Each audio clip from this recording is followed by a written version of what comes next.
You feel this fire inside you, this desire that burns, that pushes you, that tests you. You try to ignore it, but it comes back again and again. Allah knows it. He knows exactly how you feel. But then, why is this desire there? Is this a test, a trap, a hidden blessing? Many fall into the error of believing that they only have two choices: repress this need to the point of suffering, or let go to temptation at the risk of losing everything. But what if the truth was elsewhere? What if Allah had provided a path, a balance, a response to this inner torment? Today, we will explore 5 essential truths on sexual desire according to divine wisdom, and you'll see that what you're feeling right now has a lot more meaning than you think.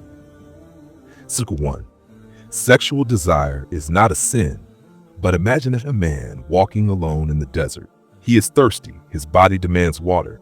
He looks around and in the distance he sees an oasis. But is it a real source or a mirage? Sexual desire is like this thirst, a natural need written within us. But be careful, because not all sources are pure. Allah has placed in human beings a deep attraction, a powerful impulse, which pushes them towards others. But why?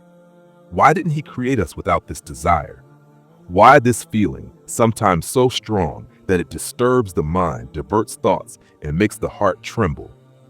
Because it's a test that reveals your strength, a test that separates those who follow their passions blindly from those who know how to restrain their soul and purify it. In this life, everything is a test: your money, your patience, your health, your hunger, and your desire. Nothing was put into you for no reason, and every challenge has a way out. But here's the catch. Some believe that feeling this desire is wrong in itself, as if it's a shame, as if Allah is going to be mad at them just because they feel this attraction. But Allah knows you better than you know yourself. He knows that this desire exists in you because He is the one who created it. The test is not in feeling this desire. The test is in what you do with it. Look around you. Some people let it overwhelm them. They live only to satisfy their impulses. They no longer worry about what is permitted or prohibited. They only follow the call of their desires, no matter the harm it may cause, no matter the consequences. And others struggle.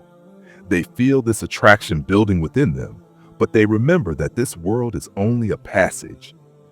They do not want to exchange temporary pleasure for eternal suffering. Allah gave man free will. You can choose: follow your desire blindly, or use it as a ladder to elevate yourself spiritually. Because yes, those who control their desire are not losers. They are the real winners. They gain inner tranquility, a strength of character, and a discipline that few people possess. But be careful. The test does not only consist of avoiding the forbidden, it also consists of not breaking down internally. He who tries to ignore his desire to the point of causing himself pain will never understand the wisdom of Allah. Allah is not asking you to stifle this part of you. He asks you to channel it. You can't kill that thirst, but you can learn to drink from the right source. You cannot erase this attraction, but you can direct it towards what is pure, towards what is blessed. So what will you do? Not to. Desire can be a poison or a cure. Imagine a fire. It can warm a house, light up a dark night, and even cook the foods that nourish the body. But let it get out of control and it burns everything to ashes. Sexual desire is just like this fire. It can be a light that guides or a flame that consumes. Some say, if Allah has given me this desire, why should I fight against it? But this question is incomplete. Allah has given you strength. He does not ask you to turn it off, but to use it wisely. Look around you. The world is full of distractions. The images, the words, the incitements to debauchery, they are everywhere.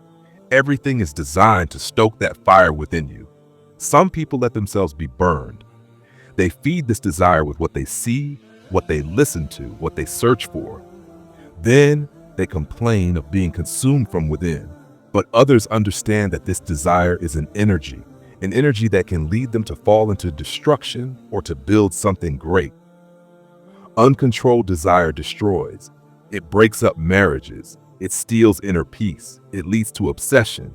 It transforms man into a slave of his impulses, incapable of thinking, incapable of acting without being directed by this need. But controlled desire elevates. It encourages man to be patient. It pushes him to seek a pure path, to discipline himself, to be faithful, to wait for the right moment. He transforms this fire into light. And this is where everything comes into play. Who controls who? Ask yourself this question. Are you the master of your desire, or has it become your master? Because he who is a slave to his desire will never taste true happiness.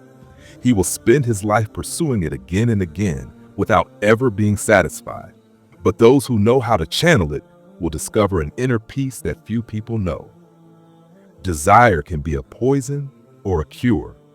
If it distances you from Allah, if it pushes you to do what is forbidden, if it consumes you without ever appeasing you, then it is poison. But if it teaches you patience, if it pushes you to discipline, if it reminds you that Allah tests your soul to see if it is stronger than your body, then it becomes a remedy. So today, take a good look at where you are. Is this fire in you destroying you or illuminating you? 3. Misdirected desire takes you away from your destiny.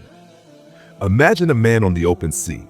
He has a boat, a destination to reach. But instead of steering his boat towards the shore, he lets himself be carried away by the currents, attracted by the waves, distracted by the call of the ocean. He forgets where he was supposed to go. Sexual desire works the same way. If it is not controlled, it becomes a powerful current that diverts you from the path that Allah has laid out for you. How many people have seen their future crumble because of a single mistake related to desire? How many young people, full of ambition and promise, have wasted their time, their energy, and even their faith pursuing fleeting pleasures? It all starts with simple negligence, a look that lingers too long, a conversation that goes beyond limits, one more step into what is forbidden. Then, without realizing it, the man becomes captive. His mind is consumed. He loses his concentration. His heart becomes heavy. His soul is weakening. He begins to retreat in his prayer, to neglect his responsibilities, to live in constant inner conflict. He wants to move forward, but he's chained. He wants to succeed, but he's distracted. How many times have you felt this inner struggle, the desire that pushes you to one side and your conscience that calls you to resist? Allah has given you a mission in this life. He chose you to do something great. But how can you achieve your destiny if you are distracted by temporary pleasures? Look at the great men of history, those who left their mark on the world, who accomplished incredible things, who left a legacy. Were they slaves to their desires? Or were they men of discipline, men of vision, men who knew that every energy should be directed toward a greater goal? Your desire is a force, but if you don't direct it, it will scatter you. And that's exactly what Shaitan wants. He can't stop you from being great. He cannot take away the blessings that Allah has placed for you, but he can distract you. He can waste your time. He can cause you to waste your energy where it should not be invested. And the most dangerous, he will make you believe that it is nothing, a simple look, a simple thought, just a discussion. But a boat does not sink because of a single drop of water. It is the accumulation that ends up overwhelming it. So ask yourself, is your desire bringing you closer to Allah or taking you further away from Him? Does it align you with your mission or distract you? Your destiny awaits you, but to achieve it, you have to know how to say no to what takes you away from it.